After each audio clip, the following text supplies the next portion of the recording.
Ayop ng mga bukol to. Sa puson ko naman sumasakit. Lintik. Wala na ba tong katapusan?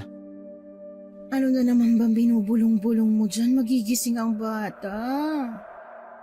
Anak ng putya eh. Nakakainis na. Gabi-gabi na lang wala nang tigil sa pagkirot ng kung anong di ko maintindihan mga hayop na to sa loob ng mga bukol ko. Bumangon ka nga muna sa kama. Saka hinaan mo sabi ang boses mo eh. Patingin nga kung ano yan. Bakit mo patitingnan? Lintik ka. Hindi ka pa ba nakakita ng bukol kung anong itsura? Anak ng teteng, para ka namang abnormal eh. Bakit ka ba nagtataas ng boses? Ay nag-aalala lang naman ako kung anong klaseng bukol yan. Abay, may isang buwan ka ng ganyan ah. Pakialam mo ba? Alagaan mo na lang ang anak mo at nang matahimik ka dyan. Nakakainis talaga ang sakit. Aray ko! Naawa na si Vanessa sa asawa. Halos mamilipit ito sa sakit sa tuwing tinatangkang hawakan ng bukol sa bahagi ng puso nito. Napapangiwi ito sa tuwing ilalapat ang kamay sa puson para salatin ang bukol. Ay, patingin nga ako nang makita ko kung anong klaseng bukol yan. Bakit pa ayaw mo ipakita? Malay mo kung pigsang taob na kailangang ipa-opera na sa doktor. Anong doktor ang pinagsasasabi mo? Matagal na ako walang tiwala sa mga yan. Matapos magkasunod na mamatay ang mga magulang ko nang dahil sa kapabayaan nila. Buisit naman oh. Kung ano-ano mga walang kwentang bagay ang lumalabas sa bunganga mo eh. Ay, ewan ko sa'yo. Kung ayaw mo diwag, ikaw na nga itong pinagmamalasakitan, ikaw pa tong galit. Mabuti pa nga makalabas na lang. Nawala ng anto ko. Ay, mas mabuti pa nga. Magpahangin ka na muna sa labas nang mawala ang init ng ulo mo. Pigil ang galit ng singhalan siya ng asawa. Nang dahil sa nararamdaman nito, ay naibubuhos sa asawang si Vanessa ang inis. Bago lumabas ng silid si Goryo, napako naman ang paningin ni Vanessa sa kamang pinag-alisan nito. Ano to? Teka, bakit basa? At saka, Diyos ko, napakaraming mga uod naman ito. Karen! Karen, gising ka pa ba? Halika nga muna saglit! Bakit po, Ate Vanessa? Tingnan mo nga tong basa sa kama ni Kuya Goryo mo. Parang mga uod to ah. Diyos ko, tama po mga uod. At may mga dala-dala na kung anong laman yan. Saan po galing to, Ate Vanessa? Hindi ko nga rin alam eh. Kung galing ba kay kuya mo o sa kung saan lang. Ang mabuti pa, ikuha mo na lang ako na bagong pampalit ng sapin ng kama dun sa cabinet. Bilisan mo. Baka mamaya bumalik na si Goryo eh. Makita pa tong mga uod na to. Nakakadiri. Tsaka ang baho. Opo, kukuha na ate. Sinundan ni Vanessa ng tingin ang nagmamadaling si Karen. Kasambahay niya ito sa loob ng 1 taon. Mabait naman ito at mukhang mapagkakatiwalaan kaya madali niyang tinanggap sa trabaho. Pagkalabas ni Karen sa silid ay sakalang niya muling pinagmasdan ng mga uod na walang tigil sa paggalaw. Ilang minuto ang lumipas ay bumalik na rin ang dalaga, dala nito ang kobre kamang pamalit. Heto na po ate. Ay, buhatin mo muna si Totoy at ilagay mo muna sa kuna niya. Ako nang magpapalit ng sapin ng kama. Labahan mo agad to ha bukas. At saka lagyan mo ng pampabango sa tela para mawala yung bahong amoy. Tama po kayo ate, mabaho talaga na parang nabubulok na laman. Tsaka may tubig na kulay dilaw na parang malagkit. Huwag mo na sabihin, alam mo namang mahina ang sikmura ko eh. Sige na, dali mo na nga to sa labas. Pagkatapos matulog ka na rin, pasado 9:00 na ng gabi. Dapat maaga kang natutulog eh. Sige po ate Vanessa. Ay teka, ano nangyari sa braso mo? Bakit may sugat? Meron din sa kabilang siko oh. Tsaka sa liig. Mukhang bago lang yung mga yan ah. Ha? Ito po ba? Nagmamadali po kasi akong kumuha ng sapin sa kama kaya hindi ko nakita yung pinto ng cabinet at nabangga po ako. Sige na po, dadalhin ko na lang po tong sapin sa kama sa labahan. Sige, huwag mong kalimutang gamutin ang sugat mo ha. Tsaka uminom ka agad ng gamot para hindi na sumakit yan. Baka magkaroon ka ng kulani sa kilikili, maglalaba ka pa naman bukas. Salamat po ate. Sadyang magaan na ang loob niya kay Karen kahit noong ito'y unang mamasukan sa kanila bilang kasambahay. Kaya naman napabuntong hininga na lang siya nang makita ang sugat nito. Pagkasara ni Karen sa pinto ay sakto namang bumukas ulit dahil pumasok naman ang kanyang asawa. Magpalit ka nga ng shorts mo at ang baho talaga. Kapapalit ko lang ng short ko. Ano kung mabaho? Nandidiri ka na ba sa akin? Hindi naman sa ganun, pero paano naman ako makakatulog kung nalalanghap ko yung mabahong singaw ng bukol mo sa puson? Anak ng putya! Mabuti ka nga amoy lang na mabaho ang pinoproblema mo eh. Ako, masakit at kumikirot ang mga bukol ko sa katawan. At gabi-gabi na lang akong pinahihirapan at hindi pinapatulog. Pagkatapos sasabayan mo pa ako ng mga reklamong ganyan? Kaya nga, ang gusto mo kapag puyat ka, kailangan puyat din ako. Wala kang pakialam na ngayon lang naman ako bumabawi ng tulog dahil sa pagbabantay ng anak mo. Kailan pa ba nagsimula yan? Kinagat lang to ng langgam tapos kinamot ko. Ayun, dumami at nagtutubig-tubig na. Alam mo, nakakainis ka na ha? Bakit ba ang dami mong tanong? Pahiga na nga lang. Hindi na nga napigilan ni Vanessa ang pagtabi sa kanya ng asawa at napansin na lang niya ang short nitong kulay puti. Basa yun ng kulay dilaw na likido. At sa tumitinding amoy ng mabahong singaw mula sa nabubulok na laman, napatakbo na lang si Vanessa sa kusina. Doon ay lumabas ang lahat ng kinain niya. At hinang-hina na napasandal sa lababo. Sakto namang kalalabas lang ng kanyang bayaw mula sa kwarto nito. Binata pa rin ito, may 33 taong gulang na si Barok. Kapatid ito ni Goryo at nakikitira din sa kanilang bahay. Oh, ate, bakit nagsusuka ka? Wala to, masama lang ang pakiramdam ko. Mukhang pawis na pawis ka. Wala bang electric fan? Meron naman ate. Kaya lang maalinsangan ng paligid eh. Mukha yatang uulan.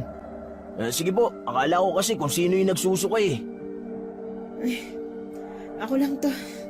May nakain yata akong hindi tinatanggap ng sikmura ko eh. Siya nga pala, Barok. Ano kaya kung samahan mong kuya mo na doon sa albularya para matingnan yung bukol niya sa puso niya? Naku, ate, alam mo namang mahirap kumbinsihin si kuya pagdating sa mga ganyang bagay. Lalo pa't babae ang titingin. Malapit po kasi sa katotohanan kung nasaan yung bukol niya. Paniguradong mahigpit niyang tututulan ang binabalak niyo. Kailan pa ba nagkaroon ng mga bukol si kuya sa puson? Matagal na nga eh. Ayaw namang magpasama sa ospital. Nag-aalala na nga ako. Kaya lang matigas ang ulo ng kapatid mo. Siguro po, kaya pa niyang sakit kaya hindi siya nakakaisip magpagamot. Ano ba yan, Vanessa? Bakit ang tagal mo naman magsuka? Sige na po ate, tawag ka na ni kuya. Mukhang mainit na naman ang ulo. Isa pa nga yun sa mga pinoproblema ko. Napapadalas ang pagsisigaw niya sa akin. Kung minsan, palagi may topak at nakasinghal. Sige, pupuntahan ko na muna si Goryo. Pagkasabi niya nun sa binata ay tinalikuran niya na ito. At nagmamadali naman siyang nagtungo sa kanilang silid. At nang makalapit na siya sa kama nila, nakaupo na ito sa gilid ng kama at galit na galit habang nakatitig sa kanya. Ano ba? Ang ingay-ingay mo! Nakikita mo nang nagsusuka ako sa amoy mo para kang bata kung makasigaw dyan. Tsaka nakakahiya kay Barok. Anong gusto mong gawin ko ha? Humalinghing? Mag-iiyak ako dahil sa sakit? Gawin mo to ng paraan para makatulog ako. Talagang masakit na eh. Ikaw naman itong matigas ang ulo, hindi ako doktor para gumamot sa mga bukol mo. Linti ka. Wala kang silbi. Ay, imbis na pinagmumumura mo ako at sinisigaw-sigawan, itawag mo sa Diyos. Ipanalangin mo na pagalingin ka. Hindi yung puro kasinghal, wala namang may tutulong sa iyong pagdadabog mo. Magigising lang ang bata dahil sa ingay mo. Bakit? Kapag ba tinawag ko ang pangalan ng Diyos, pagagalingin niya ako sa sakit? Peste. Kung ang mga magulang ko nga, hinayaan niyang mamatay. Ako pa kaya? Hoy, mangilabot ka nga sa mga pinagsasabi mo. Aba, kung hindi ka naniniwalang may Diyos, huwag ka nalang magsalita. Busong ka eh. Sige na, tignan mo na ang mga bukol ko. Gamutin mo. Linisan mo at pagkatapos lagyan mo ng Povidone iodine. Ibinaba ni Goryo ang zipper ng shorts nito, saka yun inililis pababa. Ganon na lang ang panlalaki ng mga mata ni Vanessa nang makita ang bukol na tumubo sa puson ng kanyang asawa. Diyos ko! Malala pa to sa inaakala ko. Anong mga bagay na gumagalaw-galaw sa loob? Huwag mo nga akong tinatakot-takot sa mga pinagsasasabi mo. Gamutin mo na lang at na makatulog na ako. Antok na ako eh. Sandali nga! Huwag ka nga malikot at pinagmamasdan ko mabuti. Diyos ko, Goryo, mga uod. Maraming mga uod na parang naguhukay sa iyong mga laman. Dumadaan sa putas ng mga balahibo mo. Ano ang mga yan? Bakit magkakaroon ng uod ang bukol ko sa katawan? Tama nga ako. Sa'yo nang gagaling yung mabahong amoy at mga uod na bumagsak dito sa kama natin. Napakaraming uod at hanggang sa sahig na. Ano ito? Tulungan mo ako, Vanessa. Lalo lang sumasakit na parang naguhukay sila sa loob eh. Nararamdaman ko na parang sumusuot sila sa mga kalamnan ko. Ay, may lagnat ka na rin eh. Nagkakaroon na ng mga butas-butas ang balat mo. At hindi lang yun umabot na rin pala hanggang sa hita. Kung hindi ako nagkakamali, may bumabarang sa akin. Isang mambabarang ang gumagawa nito. Pero, bakit ka naman paparangin? Wala ka namang nakakaaway. Malay ko ba kung sa sobrang pagkachismosa mo ay may lihim na nagalit sa'yo? At ako ang pinagbalingan? Kung hindi naman naiinggit dahil sa baryong ito, tayo lang ang mayaman at may katulong. Ay naku, ang babaw namang dahilan para gawin to sa'yo. Sige na, tumayo ka na lang ng maayos at ikukuha kita ng maligamgam na tubig para malinisan ko mga sugat mo. Saka na lang ito nakahinga ng maluwag nang tumayo na siya para kumuha ng tubig sa kusina. Pero nadatnan niya si Karen sa may lababo na naguhugas ng mga kamay, braso at liig na parang diring-diri sa sarili. Oh, gising ka pa rin? Tsaka, namumula ng mga mata mo. May sakit ka ba? Wala po ate. Ang init po kasi ng paligid kaya hindi po ako makatulog eh. Naririnig ko rin po yung malalakas na boses ni kuya kaya nawala na po yung antok ko. Kaya nga kahit ako natakot nang makita ko yung bukol sa kuya mo. Kutob ko may bumabarang sa asawa ko. Po, parang napaka-imposible naman po yata yun. Tsaka wala naman po nakakausap o nakakaaway si kuya baka nga ako pang dahilan. Maraming naiinggit o di kaya nagagalit na rin sa akin Madalas kasi akong pagsimulan ng away dito. Ay, kung ganun po, iwas-iwasan na po muna ninyong lumabas at makipagkwentuhan sa mga kapitbahay. Mahirap na, dahil baka kaharap mo ng bumaparang kay kuya, hindi mo pa alam. Ay, may alam ka bang magaling gumamot sa mga biktima ng barang? Ang nanay Dora ko sana, kaya lang hindi naman magkasundo yung dalawa. Hindi po ako sigurado kung ang kilala ko po nagagamot pa. Kaya lang, pagkatapos daw po na itinakwil ito ng sarili niyang asawa hindi na raw po to nagtangkang tumulong sa iba kaya hindi pa rin talaga sigurado. Baka naman mapapakiusapan pa.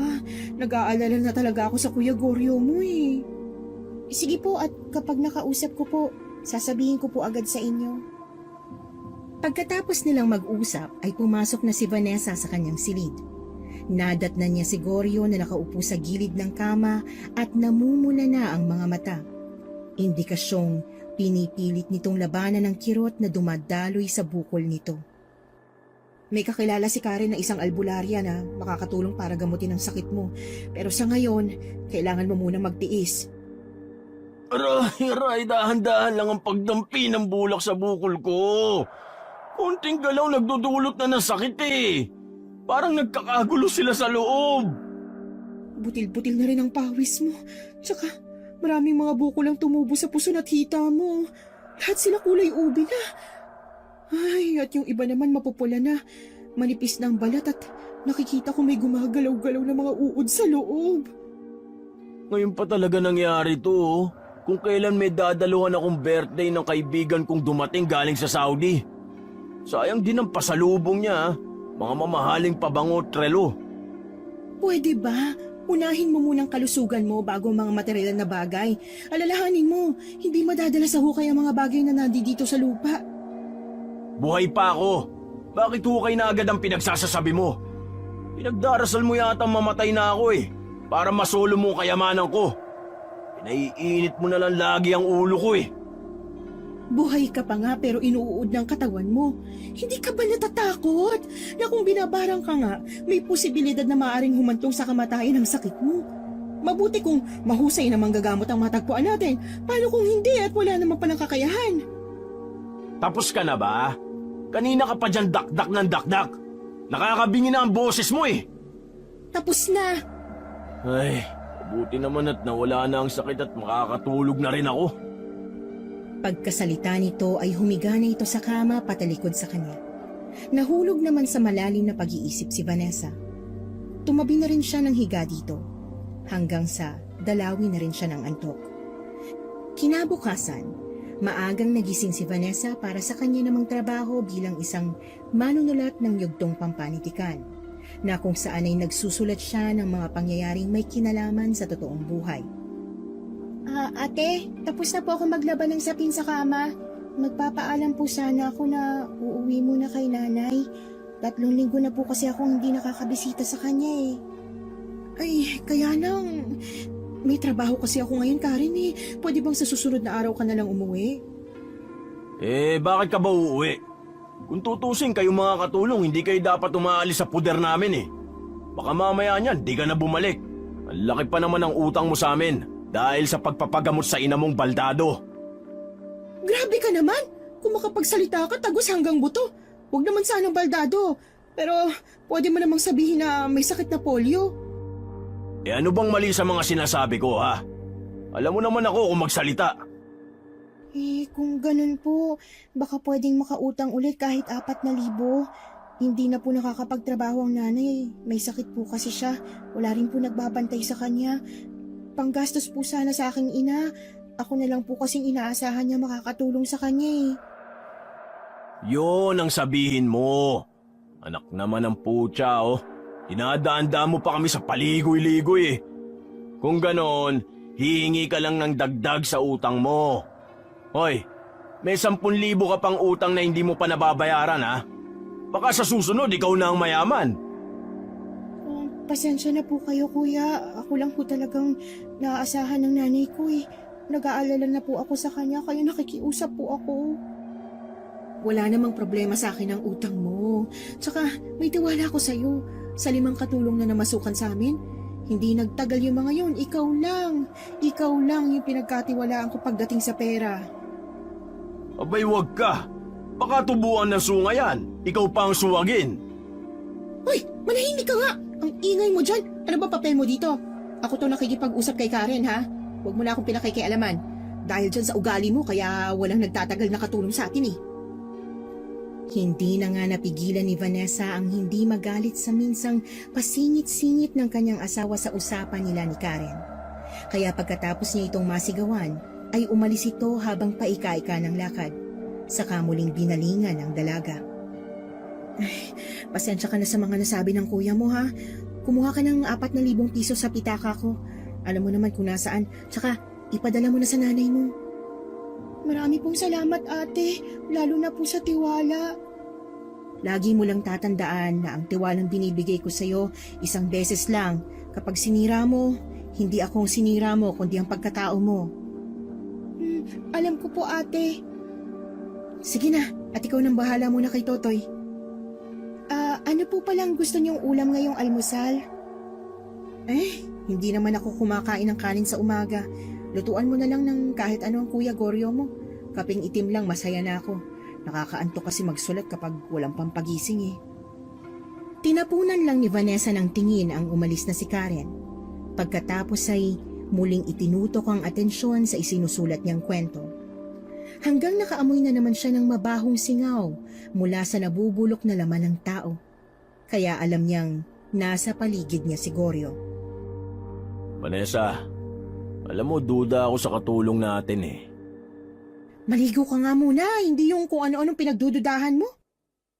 Ako malapit na mapigon sa karereklamo mo ha. Baka hindi ako makapagtimpi, samahin ka sa akin.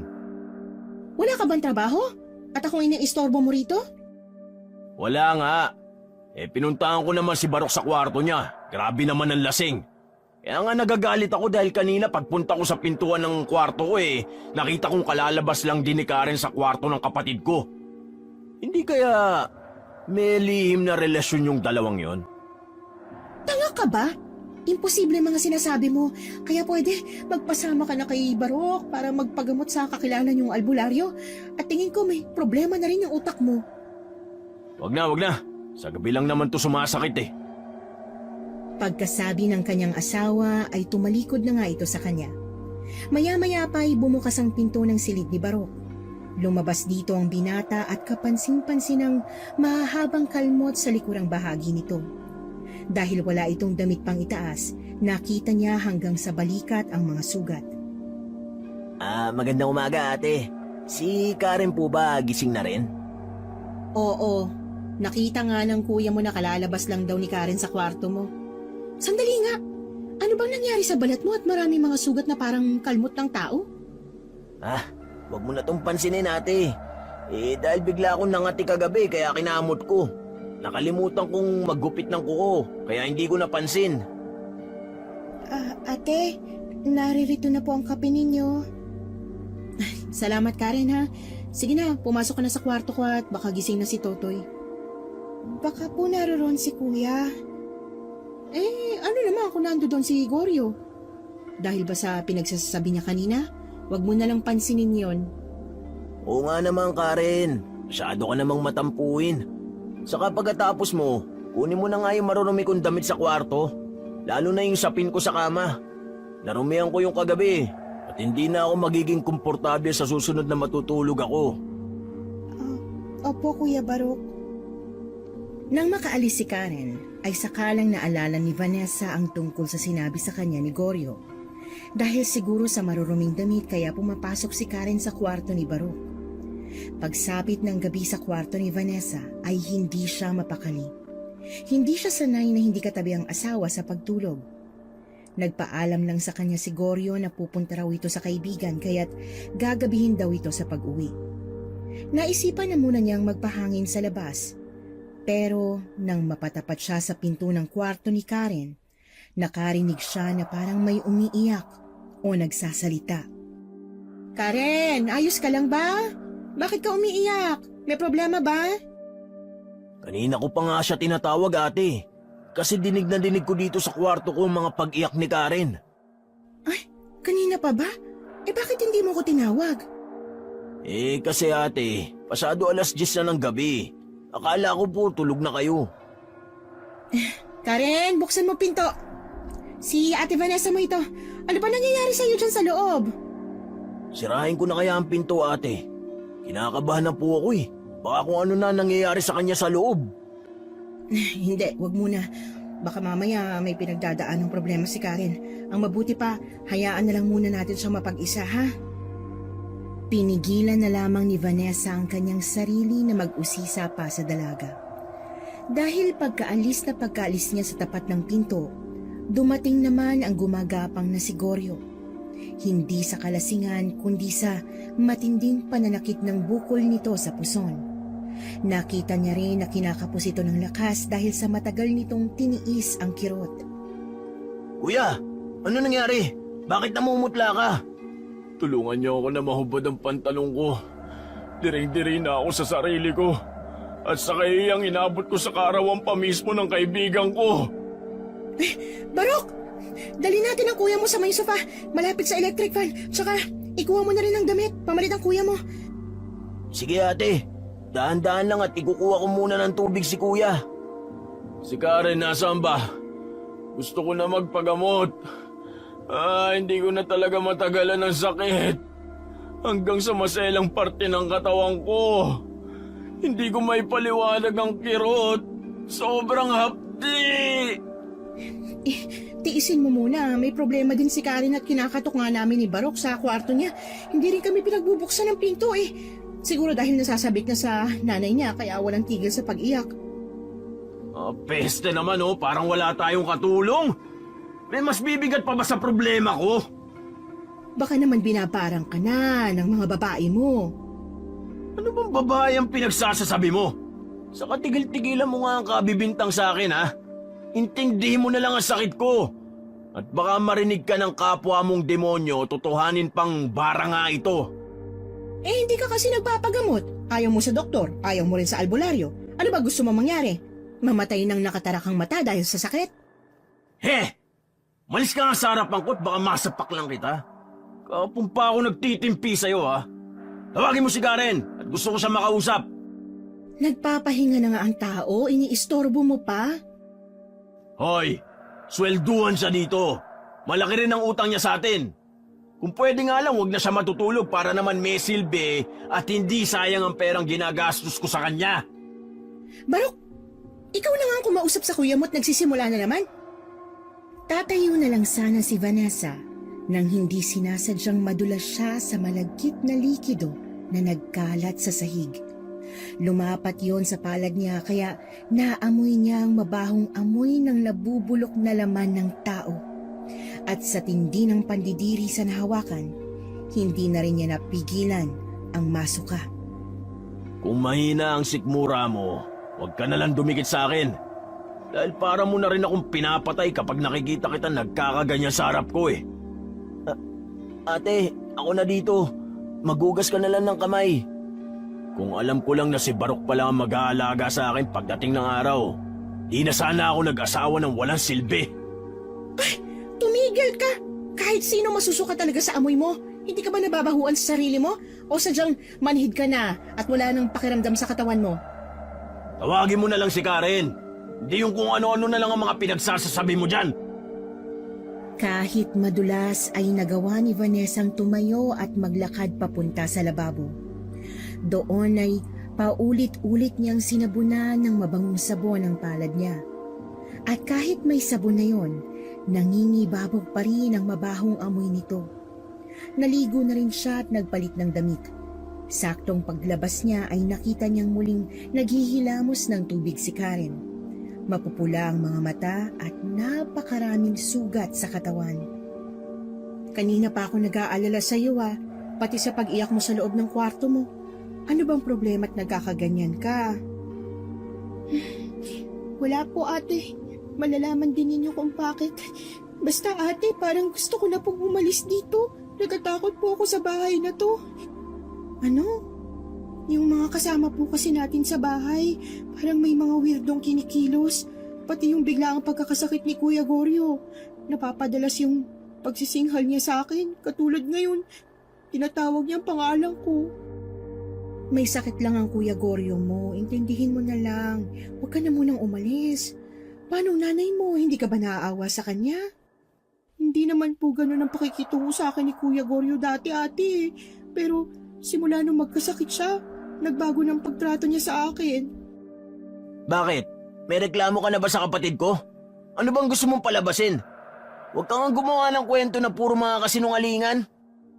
Sige ate, aalis na ako. Tatalikod na sana si Karen kay Vanessa nang hawakan niya ang braso nito para saglit itong pigilan sa pag-alis. Tiningnan niya ito ng may pag-aalala at pakiusap. Mamaya na tayong mag-usap. Saka, hindi ka na matatakot dahil sumulat na ako kay Nanay Doray. Padating na siya bukas ng umaga galing sa probinsya ng Leyte para gamutin ang asawa ko. Kaya habaan mo pa sana ang pasensya mo, ha? Totoo ate, darating dito si Nanay Doray. Akala ko ba galit siya kay kuya? Bitiwan niyo na po ate ang braso ko, magpapahinga na po ako. Sige na, pumasok ka na sa kwarto mo. Huwag ka na mag-alala, Barok. Humingi na ako ng tawad para gamutin ng nanay si Goryo. Salamat ate. Hihintayin ko na lang po si Nanay Doray bago ako magdesisyon kung aalis ako o mananatili sa bahay ninyo. Ikaw naman, Barok. May ginawa ka ba kay Karen at nagkakaganon siya? Wala ate. Ano bang pinagsasasabi mo? Ngayon ko lang nakitang natakot ng ganon si Karen. Napansin ko rin na nanginginig ang mga kamay niya. Sana nga wala. Ayaw kong masaktan si Karen dahil para ko na rin siyang kapatid. Wala nga ate. Saka paano ko naman gagawin yun eh? Bihira kami mag-usap ni Karen. Kaya hindi po ako magiging dahilan ng takot niya. Sige at pupuntahan ko na si Kuya Goryo. Masaya akong malaman na may gagamot na kay Kuya. Sana nga mapagaling niya nanay si Goryo. Ate, bakit nga pala ngayon nyo lang nabanggit na meron pala kayong inang manggagamot? Hindi ba't noon nagtanang kami at tinakwil ako ng nanay ko? Tsaka mortal na magkaaway yung dalawang yun eh. Hindi ko nga alam kung papayag magpagamot si Goryo kay nanay. Malaking problema nga yan, ate. Tiyak na si Karen ang pipilitin nitong humanap ng manggagamot para sa kanya. Kapag nalaman niya na ang nanay mo ang titingin ng mga bukol niya. Naiwan na lang sa malalim na pag-iisip si Vanessa matapos iwan siya ni Barok. At sa pagtungo niya sa sahig na natapakan ni Barok, nakita niya ang isang maitim na botones ng polo o damit. Inikot-ikot niya ang bagay na yun, kaya nang matiyak na wala naman iyong halaga, isinilig niya yun sa kanyang bulsa. Dumating ka pa! Talagang inasa mo na kay Barok ang responsibilidad mo sa akin bilang asawa! Ako talagang nakakahalata na sa'yo ha. Sa tuwing magkakalapit tayo, palagi ka nalang galit sa akin. Ano ba problema mo? Ang problema ko, palagi ka nalang tumatakas kapag kailangan kita. Inaasa mo ang trabaho sa iba eh. Hindi naman silang asawa ko kundi ikaw. Paano hindi ako aalis palagi kang galit? Mahiya ka naman sa kapatid mo. Saka natatakot na rin si Karen sa'yo ah. Ayun, nagpapaalam na sa akin kanina at aalis na raw siya sa bahay na ito. Ba't ang lintik na babaeng yan? Ako pang ginawang sangkalan? Talagang gagawa na yan ng paraan para makaalis eh. Sa laki ba naman ang utang sa'yo? Aba, gamitin mo rin ang utak mo paminsan-minsan. Ewan, lahat na lang may dahilan ka. Binibigyan mo ng katwiran. Habang nagtatalo sa harap ni Barok sina Vanessa at Goryo, abala naman ang binata sa pagbibihis ng damit sa kapatid. Habang si Vanessa ay walang tigil sa kakasalita, napadako naman ang kanyang paningin sa botones ng polo ni Goryo. Katulad yun ng bagay na nasa bulsa niya. Pero dahil nasa ibaba naman ng polo ang kulang na botones, hindi nahalata ng kanyang asawa ang bagay na nawala sa damit nito. Ano? Magtititigan na lang ba tayo sa sala na to? Gusto kong makausap si Karen para sa kakilala niyang albularya. Kuya, pumasok na si Karen sa kwarto niya eh. Tsaka hating gabi na, matutulog na yun. Pinapunta ko ng nanay Doray dito sa bahay para gamutin ka. Parating na siya bukas kaya umayos ka. Anak naman ang teteng oh. Pag minamalas ka nga naman. Sa bunganga at ingay mo pa lang, nakukulilid ang tenga ko. Idadagdag mo pa ang bibig ng nanay mo. Parang baril ang uso ng mahal kong biyana na yon. Pwes, wala kang ibang pagpipilian kundi magpagamot sa kanya dahil malakas ang kutob kong mambabarang gumawa nito sa'yo. Kahit pa, kinausap mo muna sana ako bago ka nagdesisyon. Baka nakakalimutan mo na nang minsan magkasagutan kami tungkol sa'yo, sinabi kong hindi ako hihingi ng tulong sa kanya. Tapos ngayon, kailangan ko pa magpagamot sa kanya? Ay kung kinakailangang humingi ng tawad kay Nanay Doray, gagawin ko, mapagamot ka lang. Para kang walang sakit kung makapagsalita eh. Hindi ko nga rin alam kung bakit biglang nawala ang pagkirot. Sana nga, gamutin ako ng nanay mo. Sa pagkakataong nito ay mahinahong nakipag-usap sa kanya si Goryo. Pagkatapos nitong magsalita ay pumasok na rin ito sa kanilang silid. Napipilitan namang napasunod siya para magpahinga at matulog. Pagdating niya sa kwarto ay padapang nahiga si Goryo sa kama. Dahil pati likod nito ay tinubuan na rin ng mga bukol. Sakalang bumundol ang takot sa kanyang dibdib sa posibleng mangyari kay Goryo sakaling mabigo ang kanyang ina. Kinabukasan, malalakas na katok sa pinto ang bumungad sa mag-asawa sa kanilang silid. Ay, buksan niyo nga ang pinto! Mapitirit na ang sikat ng araw, nakahiga pa kayo mag-asawa. Ay, Goryo! Gising na! Nasa labas na si nanay! Bakit ba? Natutulog pa ang tao eh. Hoy! Ano ba? Hindi niyo ba ako lalabasin dito? Mga inutil! Tamad! Labasin mo na nang tumahimik na. Yan na ba ang sinasabi ko eh. Simula na ng kalbaryo ko sa sarili kong pamamahay. Sisirain kong pinto ito kapag hindi niyo pa ito binuksan. Ay, bubuksan na po! Tatamad-tamad pang tumayo si Vanessa papalapit sa pinto. Hinawakan niya ang seradura sa kahinila yon pabukas.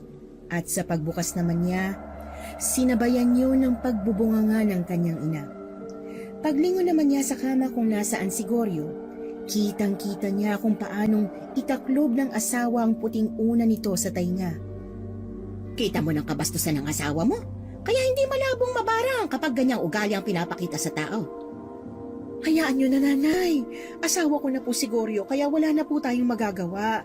Ganyan ang ugali niya simula nang magkasakit siya. Bumagsak na ang katawan ng asawa mo sa nakikita ko sa kanya. Hindi lang basta-basta mambabarang ang gumawa dito sa kanya.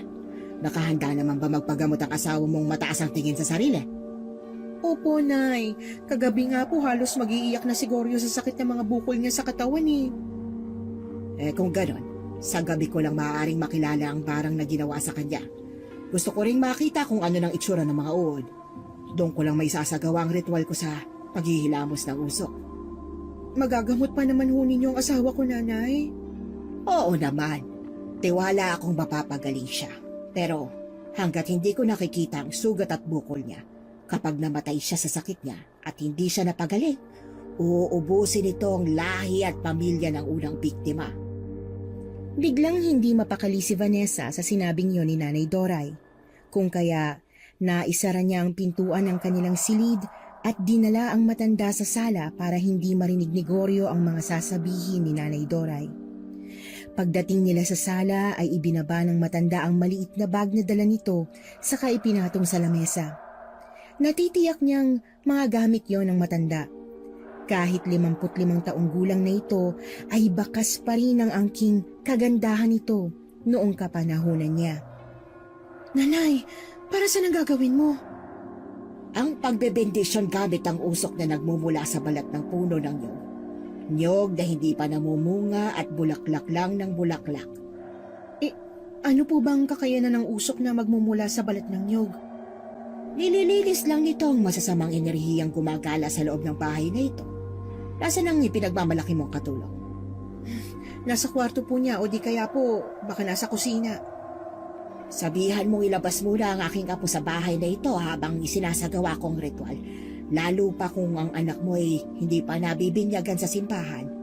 May paniniwalang ang sanggol na wala pang binyag, madaling kinakapitan ng masamang enerhiya at sila ang pinagsisimula ng mga mambabarang. Nanlalaki naman ang mga mata ni Vanessa dahil sa narinig kay Nanay Doray. Saktong papalapit si Karen na may dala ng itim na kape. Kanina papalagising ang dalaga. Mabutit narito ka na. Kunin mo na muna si Totoy at doon muna kayo sa may garahe. Ipatatawag ko na lang kayo kay Barok kapag pwede na kayong pumasok, ha? Opo, ate. Mukhang magandang katulong mo, Vanessa, ha? Matangkad at balingkinita ng katawan. Tsaka maputi rin. Bata pa po si Vanessa. Maganda naman ang enerhiyang nakikita ko sa kanya. Baka naman po dahil tinimplahan kayo ng paborito ninyong kape. Parang gano'n na nga. Binuntutan pa ng tawa bago humigop ng kape sa tasa si Nanay Doray. Habang hinihintay nitong makalabas ang may dala ng bata na si Karen. Pagkatapos ay muli nitong binalingan ang panindi at balat ng nyog. Mariin itong nakapikit saka umusal ng panalangin. Tumayo ito at umikot sa kabuuan ng bahay. Habang nakapikit ay nagpaalala itong makabalik sa lugar kung saan ito nanggaling. Para naman akong sira nito, Nanay Doray, kailangan po ba talagang alalayan ko kayo? Pwede naman ninyong imulat ang mga mata ninyo, Hindi maaari. Dahil kapag ginawa ko yon, mawawala ang aking gabay at sa una pa lang matatalo na ako ng bumabarang kay Goryo. Kinakabahan na ako na sa mga pinapakita niyong ritual. Para namang hindi totoo. At ang akala mo ba gawang biro lamang itong ginagawa ko? Kaya nga ako nagalit sa iyo, hindi ba?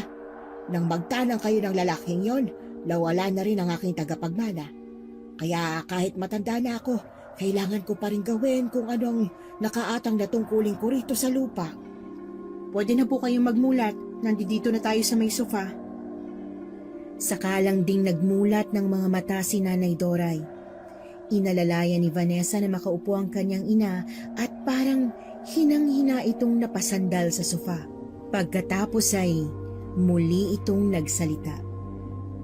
Maghihintay muna tayo ng pagdilim sa kakutitingnan ng mga bukol sa katawan ni Goryo. At kung pwede, kapag ginagamot ko siya, huwag muna siyang magsasalita, lalo na akong pagmumura. Opo, Nanay. Ubusin niyo na po muna yung kape niyo at pupuntahan ko na muna si Karen sa garahe. Baka naiinip na yon. Pwede na. Teka, ano bang nabuko sa bulsa mo na may mabigat na enerhiya sa loob? Ito po ba, Nanay? Napulot ko lang po itong botones kanina. Sa polo pala ni Goryo. Kulay itim po kasi. Pahiram muna at nang maitabi ko kung gamit yan ni Goryo. Dito na yan sa akin para kung sakaling mangangailangan ako ng gamit niya ay may mailalagay ako sa baong may baga para pausukan ko. Pagkatapos po, ibalik niyo sa akin, ha? Kakailanganin ko rin ang damit na pinaglalagyan nito kung polo o short. Suot pa po ni Goryo. Sige na, puntahan mo na si Karen. Iiling-iling na nagtatakang tumalikod si Vanessa sa kanyang ina para puntahan sa garahe si Karen. Pagdating niya doon, nakita niyang parang may pinagtatalunan sina Barok at Karen. Pero nang lumapit siya, ay bigla itong tumigil at mabilis na nawala ang nakita rin niyang galit sa mga mukha ng dalawa. Oh, ate, nariyan ka na pala. Akala ko kasi nilabas lang talaga ni Karen si Totoy. Si Nanay Dora yung nagpalabas sa kanya para magsagawa ng ritual. Hindi ko alam nagising ka na pala. Hinahanap ka ni Nanay kanina eh. Karen, akin na si Totoy. Mauna na kayong pumasok. Opo ate, papasok na po ako. Sasabay na rin po ako kay Karen. Tangulang ang isinagot ni Vanessa sabay sa pagtalikod ng dalawa. Nang silang dalawa na lang ni Totoy ang nasa garahe, napansin niya ang isa pang kulay itim na botones. At sa pagyuko niya para damputin ang bagay na yon, napansin niyang may bahid ito ng dugo. Muli siyang napasulyap sa pintong pinasukan ng dalawa. Siya namang paglabas din ni Nanay Doray. Ano ba't ang tagal mo? Nakasalubong kong dalawa, naubos ko ng kape ko, hindi ka na bumalik. Nakakita po kasi ako ng botones na kaparehas ng nakuha ko at binigay ko sa inyo. May bahid po ng dugo at hindi ko alam kung bakit kinabahan ako nang mahawakan ko ito. Malalaman lang natin kung anong ibig sabihin nito pagsapit ng gabi sa muling pagsakit at pagtibok ng mga bukol sa katawan ni Goryo. At kung hindi ako nagkakamali, maaaring dalawa ang kanyang bibiktimahin. Bakit kaya Nanay? Biglang umatake sa pamilya ko ang mambabarang. Dalawang uri ng mambabarang na kadalasang binabaliwala lang ng tao. Isang malayo at isang malapit. Hindi natin sila matutukoy kapag alam nilang may humahadlang sa kanilang kapangyarihan. At kapag hindi ko ito nakayanang labanan, maaaring ikamatay ko. Delikado po palang maging isang manggagamot ng mambabarang. Kung may kontak lamang ako sa kaibigan kong isang mambabarang din, pwede niyang kontrahin ang bumarang sa asawa mo. Bakit po ba kayo naghiwalay? Ay, mahabang kwento. Biktima kasi siya ng panggagahasa noon at nagbunga ang pang-aabusong yun sa kanya. Itinakwil ito ng dati niyang asawa na kaibigan ko rin. Kaawa-awa ang sinapit ng gumahasa sa kanya. Pinatay niya sa pamamagitan ng pambabarang. Tama lang pong ginawa niya. Hindi siya dapat lumayo sa inyo. Ang alam ko kapag gustong pumatay ng isang mambabarang, kailangan ng may kapalit. Hindi ko alam kung anong inalay niya sa hari ng itim na karunungan at bigla siyang nawala. Naniniwala naman po ako na kaya ninyo, Nanay. Pumasok na po tayo sa loob at bigla akong pinagtaasan ng balahibo sa katawan. Pagkatapos mag-usap ng mag-ina sa labas ng garahe, nagpasya na silang pumasok sa loob ng bahay hanggang sa may sala. Dito nila nadatnan ang nakaupong si Goryo habang nakasandal sa sandalan ng sofa. Akala ko wala na kayong balak pumasok sa loob eh. Magsisimula ka na naman ba? Nainip lang ako. Ano, Nay? Gagamutin mo na ba ang sakit ko? Oo, pagsapit ng gabi, kapag nagsimulang manakit ang mga bukol mo sa katawan, indikasyong nagsisimula na silang magsipagkalaw. Ang ibig niyo pong sabihin, kailangan ko pa masaktan bago niyo ako gamutin? Santa Maria naman, Nanay. Halatang may galit pa rin kayo sa akin yan eh. Ang ugali mong yan ang kinaiinisan ko eh. Paano ko malalaman ang sakit mo kung tahimik ang kirot sa katawan mo? Tsaka, huwag mong maipasok-pasok ang personal na problema natin sa usapang ito. buhay mo ang nakataya. Epektibo ba naman? Maghinay-hinay ka nga sa mga pinagsasabi mo. Ina ko pa rin ang kaharap mo ah. O siya, maghihintay na lang ako sa pagsakit ng mga bukol ko. Kakainis talaga. Kailangan mong magtiis kung ayaw mong pati ang kapatid mo'y madamay dito. Huwag niyo nga akong pinaglololoko. Teka, nasan ba si Barok ngayon? Pumasok kanina dito kasama si Karen. Oh, nandirito na pala si Karen eh. Oy Karen, nakita mo na ba ang Kuya Barok mo? Pumasok po kanina sa silid niya. Masama daw po ang pakiramdam eh. Tsaka napansin ko po sa mga sugat niya dumudugot, kumikirot na daw. Peste talaga yung lalaking yan, oh. Baka napaaway dyan sa kanto. Baka naman hindi. Tanungin mo na muna si Barok. Malakas ang kutob ko na hindi simpleng sugat ang nararamdaman ng kapatid mo dahil nagsisimula ng parang sa pamilya ninyo. Ay nako, naloko na. Ang dami niyong alam. Baka naman kayo mambabarang. Dahil kayo lang naman na may matinding galit sa akin eh. Magdahan-dahan ka sa iyong pananalita dahil kapag binarang kita, hindi lang bukol sa katawan ang gagawin ko sa iyo. Palalakihin kong dila mo dahil sa matalas kang magsalita. Tama na nga po, Nay. Natatakot na po ako. Eh kung ganon, ihanda mo ang sarili mo sa gagawin ko mamayang gabi. Kung mahina ang iyong sikmura, huwag kang titigin. Malakas ang kutob kong ang botones na may pahid ng dugo ay kay Barok. Nanay Doray, ako po magpapaalam po muna. May naiwan po kasi akong labahan. Sige, Neng. Salamat sa kape mo kanina. Sandali lang natigil si Nanay Doray sa pagsasalita nang ito'y muling mapatingin sa hawak nitong butones. Matyagang naghintay si Goryo pagsapit ng dilim sa paligid. Nagsimula ng isagawa ni Nanay Doray ang ritual sa sala mismo ng bahay. Walang damit pang itaas ang nakadapang si Goryo at pigil ang sarili na huwag magsalita gaya ng gustong mangyari ng matanda. Si Vanessa naman ay abot-abot ang kaba habang nakatingin sa seryosong ekspresyon ng nakapikit na si Nanay Doray. Hebicus mementus di alegre gorsaldo te. Goryo ang pangalan ng binarang. May mga buko sa kanyang katawan at 35 taong gulang na. Gayon, sabihin mo Vanessa ang mga uod na nakita mo sa kama. Maputing uod na may 3 itim sa balat. Ganon din ang bukol na nasa likod ng asawa ko. May 3 butas kahawig ng isang... Kahawig ng ano? Vanessa? Butones! Sa pagkakasabi ni Vanessa, ay mabilis na napamulat ng mga mata ang matanda at diretsyong napatingin sa kinaroroonan niya. Bumundol ang kaba sa kanyang dibdib nang makita ang mga uod na unti-unting nagsisilabasan sa butas ng bukol ni Goryo. Aray! Ang sakit! Masakit na masakit! Tiisin mo lang ang sakit dahil kusa silang aalis sa mga bukol mo hanggang sa muling mawala ang pamamaga. Nanay, tama po bang binabarang siya? Oo, isang malupit na paraan ng pambabarang na kung tawagin naming mga albularyo ay isang uod na ok-ok. Bakit ok-ok, Nay? Dahil mga uod silang naghuhukay ng laman. Unti-unti nilang kinakain ang laman ng tao hanggang makarating sila sa puso. Kusa silang nagpaparami sa loob kaya ang resulta nabubuo ang mga bukol sa balat na para itong tahanan nila. Diyos ko, Nanay, nakakatakot naman. Katulad ng binanggit mo kanina, ang gamit ng mambabarang na ito ay isang uri ng botones na suot ng kanyang biktima.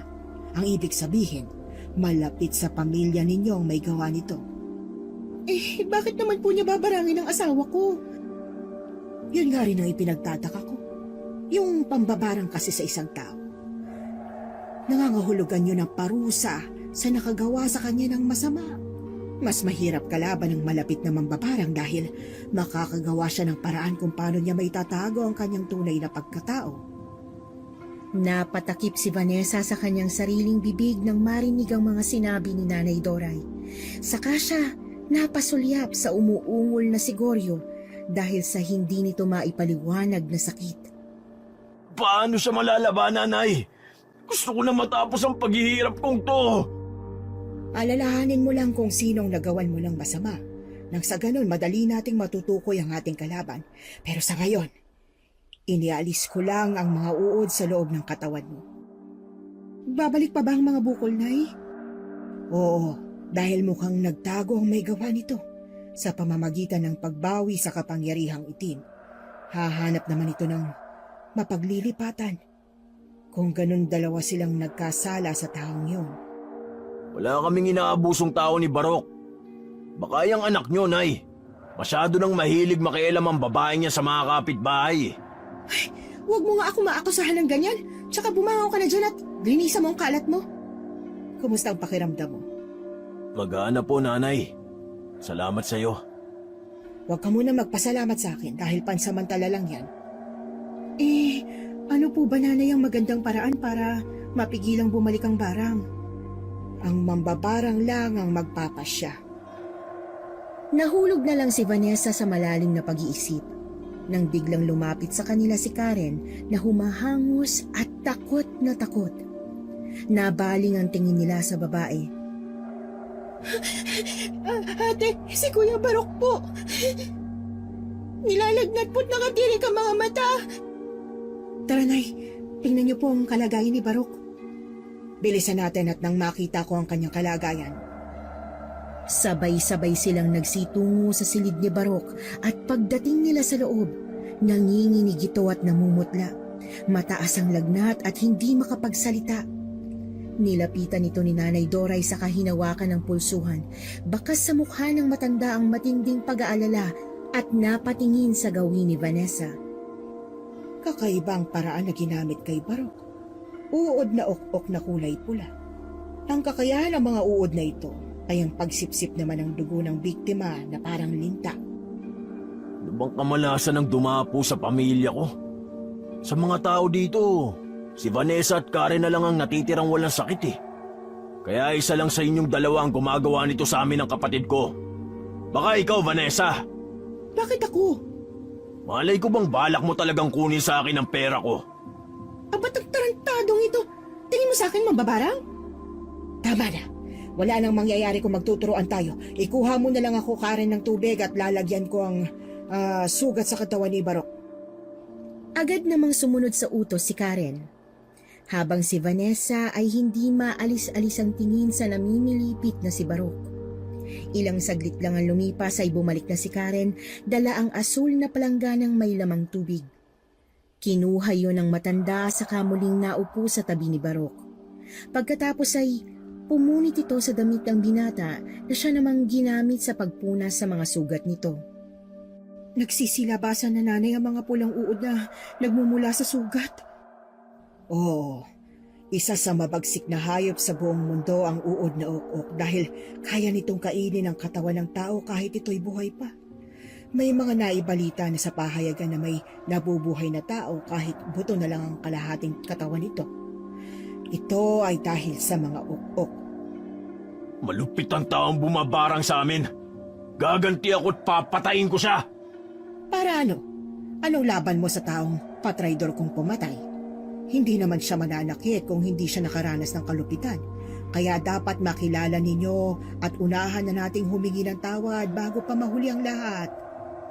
Kalukuhan! Kami ang nasaktan, kami pa ang hihingi ng tawad. Huwag ko lang siya makikilala o magpapakita sa akin. Dahil pagkatapos ng ginawa niya sa amin, baka mapatay ko lang siya. Magsasalita pa sana si Goryo pero biglang nangisay naman si Barok. Sumuka rin ito ng maitim na likido na may malapot na laway.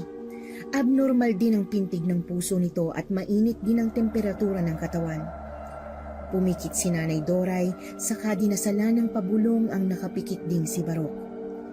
Ilang minuto ang lumipas ay unti-unting nawala ang pananakit ng katawan nito. Umalis din ang mga uod na pula. Ate Vanessa, ano pong nangyayari sa akin? Binabarang ka na rin at pareho na kayo ng kuya mo na nasa panganibang kalagayan. Nakasalalay ang mga buhay niyo sa taong bumarang sa inyo. 2 hanggang 4 na buwan ang itinatagal ng taong binabarang at kung hindi mapaglalabanan, mauuwi lang din sa kamatayan. Kuya, ayoko pa mamatay. Natatakot ako. Maayos ka nga, para kang hindi lalaki. Walang mamamatay. Gagawa ako ng paraan para hindi tayo mamatay. Umiral na naman ang kahambugan mo, puro kayabang. Huwag mong turuan ang kapatid mo na maging masamang kagaya mo. Lintik lang talaga ang walang ganti. Papatayin ko siya kasama ng pamilya niya. Sinimulan niya to, ako ang tatapos. Huwag mong sabihin yan, baka maunahan ka ng mambabarang magsisisi ka. Naputo lang kanilang pag-uusap nang biglang magtatakbo si Karen papuntang kusina sa may lababo. Napasunod naman si Vanessa at naabutan niya itong walang tigil sa pagsusuka. Kung sa bagay ay hindi naman niya ito masisisi dahil kahit siya'y napapasukan na rin. Dalawa na silang nakayuko sa malawak na hugasan ng plato. Nang matapos ay parang sirang nagkasabay pa silang magtawanan. Na ikinainis naman nang sumunod din si Goryo. Kami ba ang pinagtatawanan nyo? Bakit ka sumuka, ha, Karen? Baka buntis ka. Nako, hindi po. Bata pa po ako para matutunan ng mga bagay na yan. Nasisiraan ka na talaga ng bait, ano? Paano mabubuntis? Wala ngang nobyo. Anong malay natin kung sa pagpapaalam sa atin para bumisita sa kanyang ina, sa hotel pala pumupunta. Katagpo ang kasintahan niya. Baka kapag binibigyan mo ng pera binibigay niya sa lalaki niya. Nasaktan ang damdamin ni Karen nang marinig ang sinabi ni Goryo. Bigla itong napaiyak at tumakbo palabas ng kusina. Galit namang binalingan ni Vanessa ang asawa dahil sa walang prenong pagsasalita nito. Kita mo na, ang hirap sa'yo, wala kang preno sa pagsasalita eh. Hindi mo muna iniisip kung nakakasakit ka na. Sige na, humingi ka na tawad sa kanya. Bakit ako hihingi ng tawad sa kanya? Katulong ko lang naman siya. Masyado namang maramdamin. Para yun lang umiyak na. Katulong nga natin si Karen pero hindi ibig sabihin na pwede mo rin siyang pagsalitaan ng masakit. Trabaho lang niyang binayaran natin, hindi ang pagkatao niya. Ewan.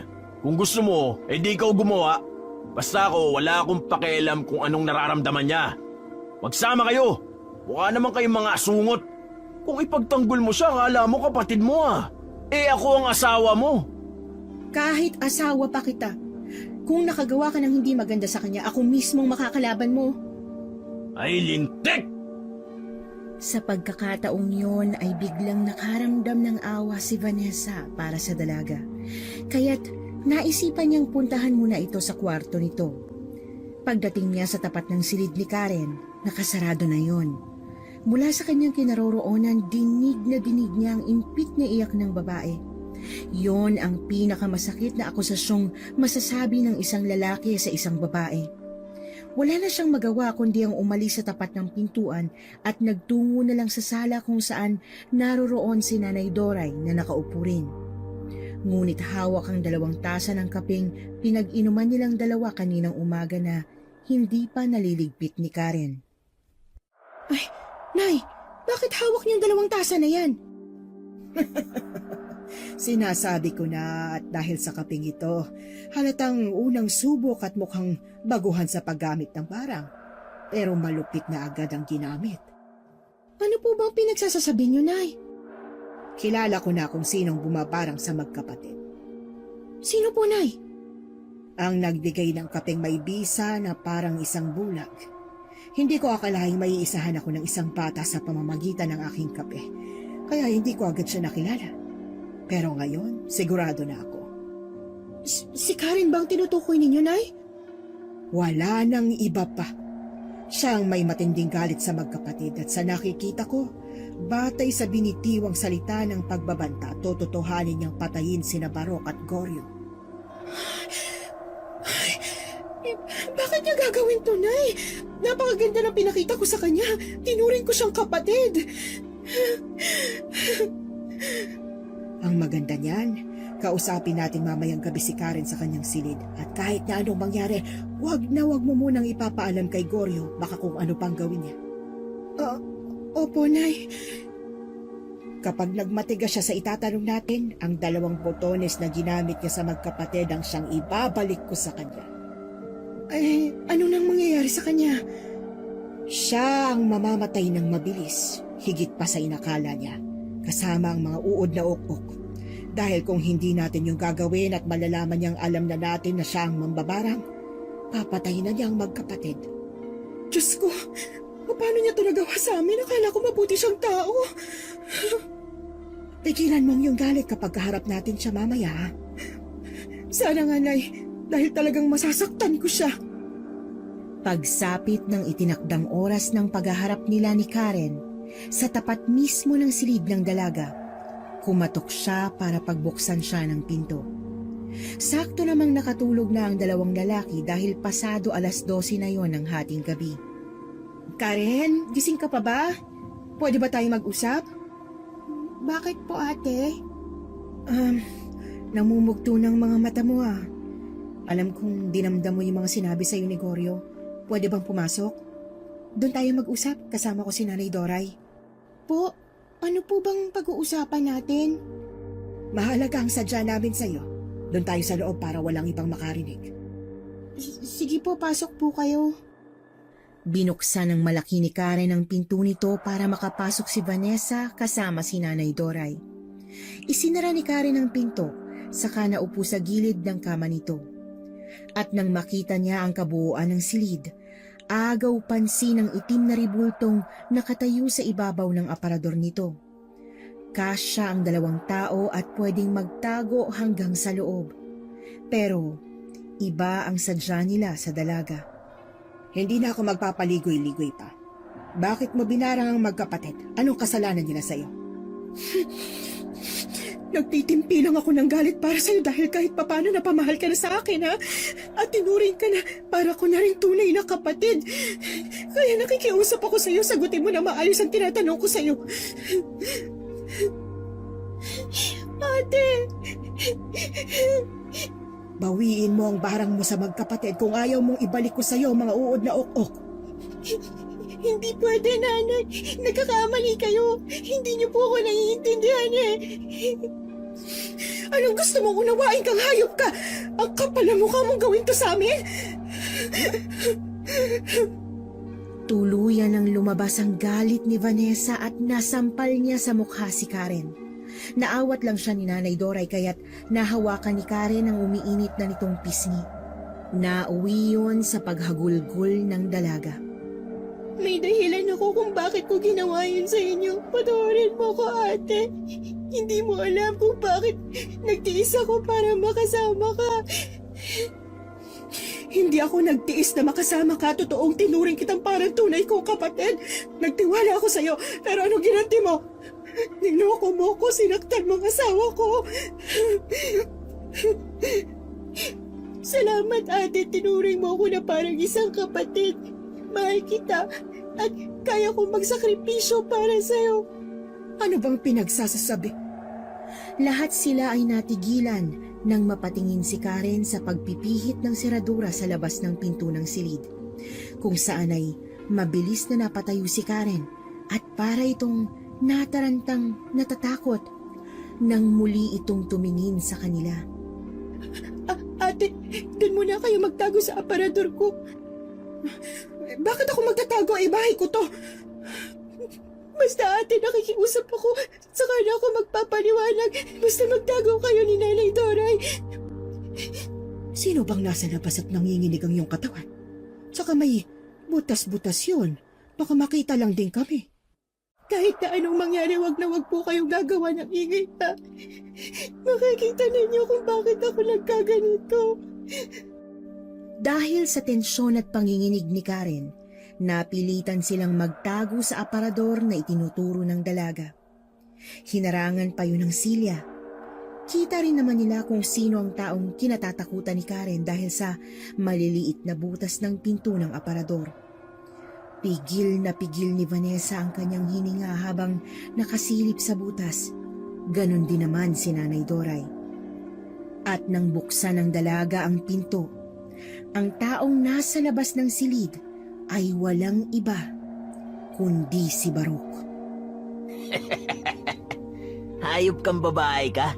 Hindi ba't sinabi ko sa'yo na huwag kang maglalak ng pinto? Ang tagal mo pang buksan! Kasi may ginawa lang ako, kuya. O ano pang ginagawa mo? Magubad ka na! O baka gusto mong itara ko sa dibdib mo ang punyal na ito? Opo, kuya. Naguhubad na. Bilisan mo, lintik ka! Aray ko, kuya. Huwag tama na makawala kayo. Nakikiusap po ako.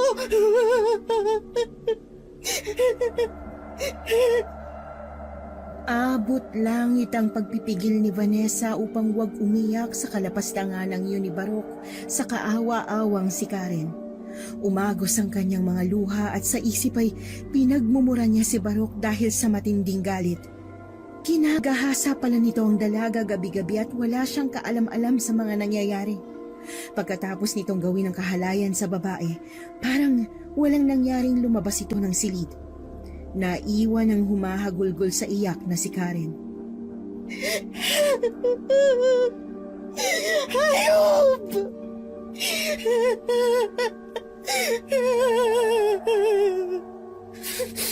Lalabas ako, Nay. Ang hayop na Barok na yun, mapapatay ko siya. Diyos ko, saksi tayo sa pambababoy ng hayop na yun kay Karen. Ipapakulong ko siya, Nay.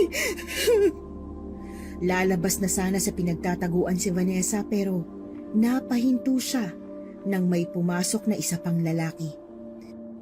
Pangisi-ngisi pa na parang isang demonyo. Laking gulat niya nang makitang si Goryo palang pumasok. Ang inakala nilang tapos ng kalbaryo ni Karen ay mismong asawa niya pa ang pumalit. Gumuho ang kanyang mundo pagkakita sa lalaki para siyang mababaliw sa sakit. Pati ang mahigpit na pagkapit ni Nanay Doray sa palad niya ay hindi na niya maramdaman. Nanlalamig ang buo niyang katawan at walang patid ang mga luhang umaagos sa pisngi niya. Huwag po, kuya. Maawa kayo sa akin. Nakikiusap ako. Ganyan nga. Ang gusto ko sa babae, lumalaban. Huwag ka lang maingay para wala tayong magiging problema. Ako naman ang paligayahin mo. Kuya, ayoko na. Parang awa niyo na. Huwag ka na magpumiglas. Matagal na nating ginagawa to ha? Pagbabayaran niyo to. Kayo na kapatid mo. Mga demonyo. Hayop. Mamatay na kayo. Halos maubusan ng boses si Karen habang hawak ang kumot na nakabalot sa katawan nito. Pasigok-sigok ito nang lumabas si Goryo sa silid ng dalaga. Tumayo si Karen at napasandal sa pintong padaos-dos hanggang makaupo sa sahig. Habang si Vanessa, nanlalabo ang paningin dahil sa kanyang mga nasaksihan.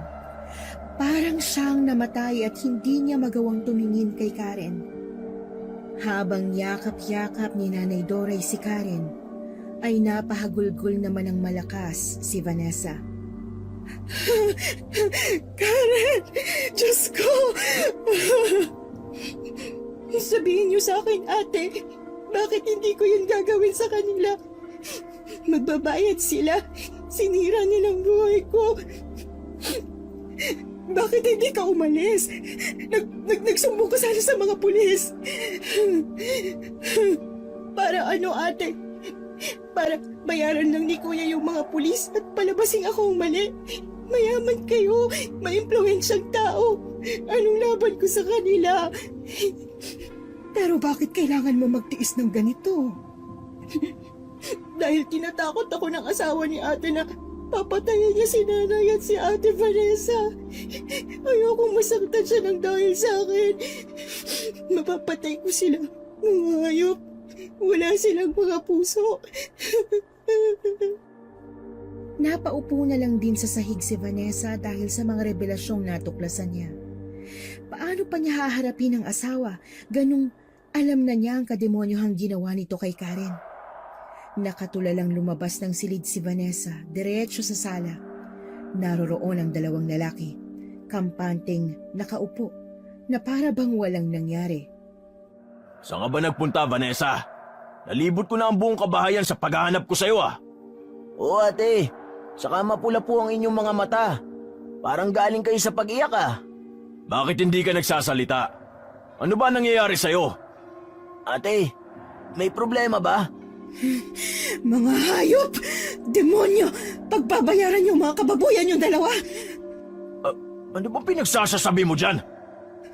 Nakita ko! Kayong dalawa ni Barok, kayong dalawa pinaggagahasan niyo at binaboy niyo si Karen! Ang dapat sa inyo mamatay! Teka ate, mukhang hindi ko na rin nagugustuhan ng mga salitang lumalabas sa bibig mo eh. Ganyan nga, ipakita mong impacto kang tunay mo ugali. Hindi bagay sa'yo maging santo? Kaya pala, sa tuwing nakikita ko si Karen na naguhugas ng katawan na parang diring-diri sa sarili niya dahil sa pinaggagawa niyo kay Karen. Nagsisinungaling si... Hindi! Totoo lahat ng sinasabi ko. Kitang-kita ko ng halinhina ninyong pinagsamantalahan si Karen. Dalawa kami ni Nanay Doray. Pinagtago niya kami sa aparador para makita namin mismo ng dalawa naming mga mata ang ginagawa ninyo. Sa ganoong paraan hindi kayo makakatakas sa pagsisinungaling. Ipapapulis namin kayo. Kuya, ayoko makulong. Tumahimik ka! Di tayo makukulong. Ang akala ba ninyo may pakukulong nyo kami? Pues nagkakamali kayo. Uubusin ko lahat ng pera ko para pangtapal sa mga mukha ng mga pulis. Hindi sa mga pulis. Sa akin kayo mananagot. Sa akin kayo nagkasala kaya tanggapin niyo ang malupit na parusang ipapataw ko sa inyo. Mga taong hayok sa laman para hindi na kayo pamarisan. Nagulat si Vanessa sa biglang paglitaw ni Karen sa likuran nila. Nakasuot na ito ng bestidang itim. Magulo ang damit at maitim ang mga mata. Ang nakakatakot nitong itsuray na dagdagan pa dahil sa hawak na 2 botones kung saan ipinakita nito kung paanong padaanin ang mga uod sa butas. Sa isang iglap na tumbang magkapatid at nagsilabasan ang mga uod. Sa tenga, sa bibig, pati sa mga mata. Goryo!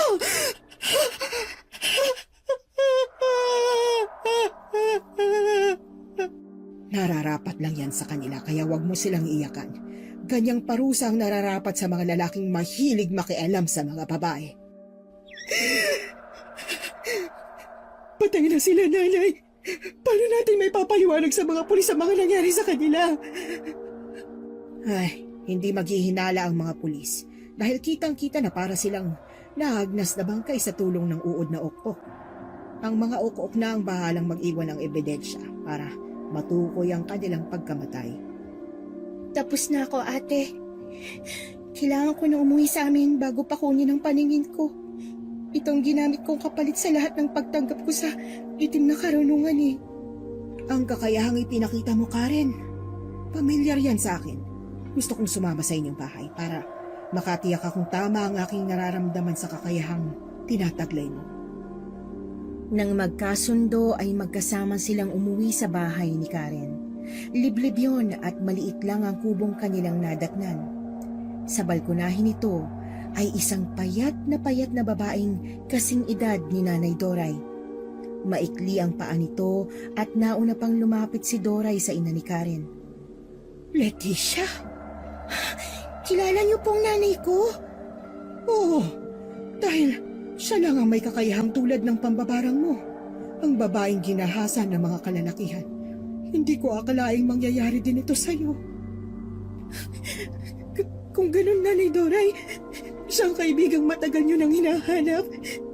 Siyang tunay kong ina bago pa siya umalis noon. Napahagulgol ng iyak si Vanessa at nagtatakang napatingin din kay Karen. Hindi siya makapagsalita dahil alam niyang hindi niya tunay na ina si Nanay Doray. Dito lamang siya iniwan ng kanyang amang namatay noon. Kung ganun, totoo ko pong kapatid si Karen. Diyos ko, ang kapatid ko. Ate! Totoong ate kita! Kaya pala, maganda ang loob ko sa'yo nung una pa lang kita nakita. Akala ko sa pelikula lang nangyayari ito.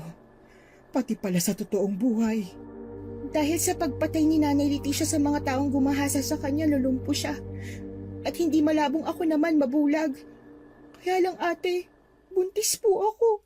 Hindi ko alam kung sino sa dalawang tunay na ama ng pinagbubuntis ko.